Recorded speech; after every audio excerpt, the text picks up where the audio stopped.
তো ধনিয়া পাউডাৰ চাহি গৰম মছলাটো দিয়া হ'ল নাই সেইটো আছে এইটো কি দিলা এইটো গৰম মছলা আৰু ৰেড চিলিটো নাই দেখোন আছে এইটা পেকেটটো কি হ'ল খনত যে আছিলে এইটো ৰেড চিলি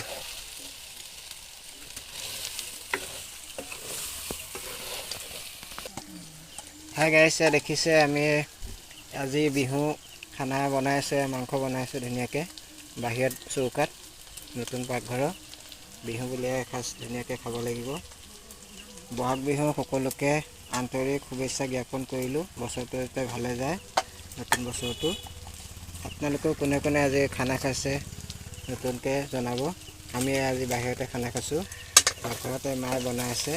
ময়ো অলপ লাগি যুজি দিছোঁ যদি ভিডিঅ'টো ভাল পায় সকলোৱে চাব এটা কৰি লাইক কৰিব আপোনালোকক তাকে অলপ দেখাইছোঁ মই